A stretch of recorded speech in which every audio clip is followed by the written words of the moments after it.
24번째 이야기입니다. 의식은 경향적이라는 말의 뜻에 대해서 살펴보겠습니다. 의식은 언제나 경향적이고 맥락을 가지죠. 그리고 그 맥락은 하나는 신에 대한 인식의 정도이고 다른 하나는 집착하는 힘, 환상의 힘인 카르마의 수준을 따라서 배열됩니다. 집착과 집중의 힘이 동시에 의식의 수준에 영향을 미친다는 뜻입니다. 그래서 집착과 중독의 힘이 특정한 차원에서는 다소 강하게 남아있더라도 무신론자에서 유신론자로 변한 것만으로도 의식은 급격히 전환되죠. 지옥에 있던 사람이 1년 사이에 400대의 의식 수준으로 튀어오르는 경우는 흔하고 지옥에서 곧장 천국으로 가는 경우도 많습니다. 맥락과 경향이 바로잡히면 의식은 급격한 반전을 이루게 된다는 말입니다. 반면에 성자가 되어도 인간관계에 대한 집착이나 성이나 가족, 국가와 종교에 대한 집착의 정도를 따라서 매우 고집스러울 수도 있고 특정한 면에서는 강한 부정성을 발산하기도 합니다. 천국에서도 성에 집착하거나 돈이나 자식에 강하게 집착하는 일들은 흔합니다. 그래서 조건 없는 용서라는 것은 의식의 경향성을 말하는 것이지만 천국에서조차도 돈이나 자식, 성, 권력 등 집착하는 지점에 있어서는 타협의 가능성이 없는 경우가 흔하죠. 집착이 중독에 이르면 흔히 미친 상태를 보이는데 전반적인 의식의 양호함에도 불구하고 그 지점에서만큼은 한치의 양보도 없는 모습을 보이게 되죠. 이 점은 깨달은 상태에서도 마찬가지입니다. 그래서 더 높은 의식의 성자를 만나게 될 경우 강한 부정성을 발산하게 됩니다. 이것은 어두운 방 안에 등불이 켜지면 모든 것이 훤히 드러난 것과 같이 참나의 빛에 카르마의 거짓됨이 저절로 드러나는 현상입니다. 그럴 경우 성자라 하더라도 불편해하고 분노가 일어날 수 있습니다. 모든 존재는 진리와 거짓의 총량에 비례하여 의식의 수준이 결정됩니다. 우리는 의식 안에 진실이 향하는 맥락과 집착의 차원과 경향성을 동시에 살필 때 현상에 대한 보다 정확한 이해를 할 수 있습니다. 인간 의식 안에는 절대인 하나가 만든 세 개의 차원이 존재합니다. 상중하단전이라고 부르죠. 그리고 그 세 개의 차원을 감싸고 쿤달린이라는 생명 에너지가 회전하고 있습니다. 인맥과 동맥을 따라서 참나의 빛이 흐르고 있죠. 그래서 참나라는 절대 진리와 의식의 차원에 따른 맥락을 동시에 살필 때 인간에 대한 이해와 만물에 대한 이해가 좀 더 분명해집니다. 그래야 합리적으로 보이는 이들의 이면에 숨겨진 악마성을 볼 수 있고 성자의 몇 가지 약점을 보고 성자를 알아보지 못하는 어리석음을 피할 수 있습니다. 그리고 이 의식의 경향성은 카르마 해체 방법을 찾는 데 결정적인 영향을 줍니다. 집착하는 힘이 어느 차원에 있는가에 따라서 그 해체 방법이 달라지기 때문입니다. 집착하는 힘인 카르마는 인간의 인지 방식과 인식의 한계를 결정하기도 합니다. 세 개의 차원 중에서 어느 차원에 집착의 힘과 집중의 힘이 직결하는지에 따라서 의식의 수준이 결정되는 것이죠. 그리고 그 맥락에 의해서 인식 방식과 인식의 한계가 결정됩니다. 인간의 인지 방식은 크게 세 가지로 나눌 수 있습니다. 오감과 에너지 감각, 그리고 이제 의식이죠. 오감은 물리세계와 시공간 안에서 대상을 살피는 도구이고 에너지 감각은 2차원 에너지 세계를 관찰하는 도구로서 일반적으로는 의식 척도상에서 500에 이르렀을 때 드러납니다.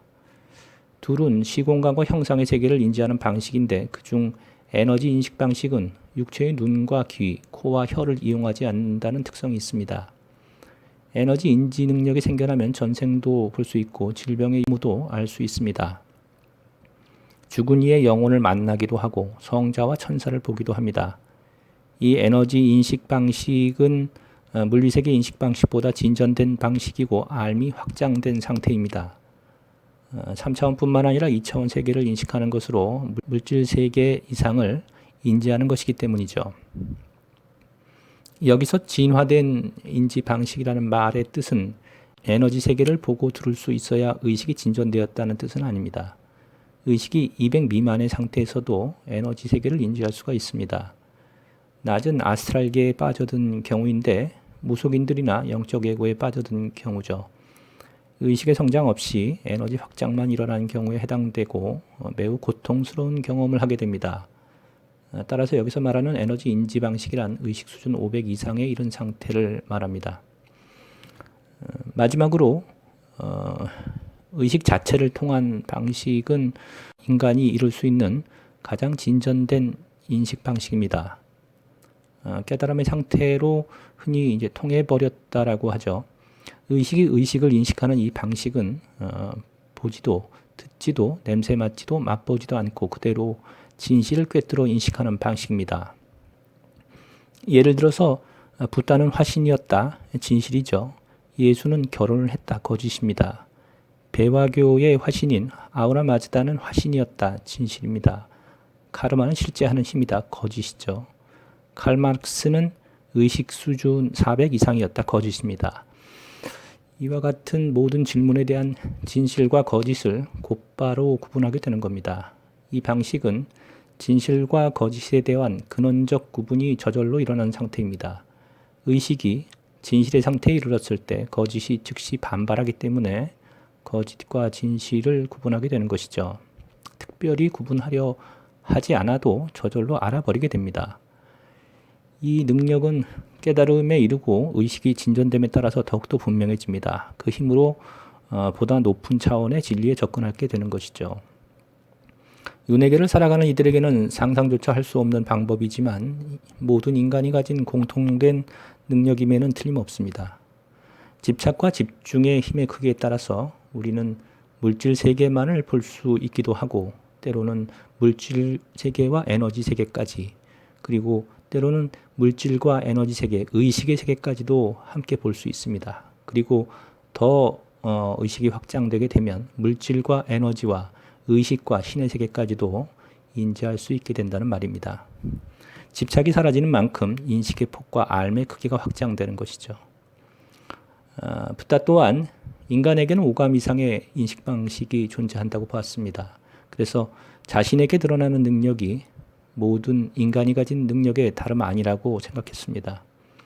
우주는 의식이고 그 의식은 언제나 진실의 상태입니다. 그리고 우주의 모든 기록은 참나라는 의식의 바다에 빠짐없이 기록되어 있습니다. 따라서 그 공개된 기록에 대한 진실과 거짓을 의식 자체로 구분한다는 것은 어찌 보면 당연한 일이라고도 할 수 있습니다. 그런데 인간의 인지 방식의 확장은 붓다가 말한 연기의 원리를 따라서 일어나는 현상이죠. 주관의 상태가 인지 방식과 인식의 반경, 알의 크기를 결정한다는 말입니다. 의식이 몸이라는 형상에 집착하면 대상 또한 물질과 에너지적 형상으로 보입니다. 주관이 시공간에 갇혀서 객관 또한 시공간에 갇히는 것이죠. 그리고 인간이라는 집단의식, 집단의 나죠.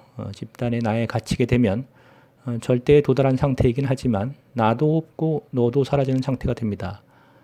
내가 사라지니 대상도 사라져서 없음의 상태인 공에 걸리게 됩니다. 그래서 공이라는 특별한 상태를 유지시키는 힘은 집착의 힘 중에서 집단의 나가 됩니다. 인간이라는 생각이죠. 그래서 알의 폭은 지구라는 개념을 벗어나지 못합니다.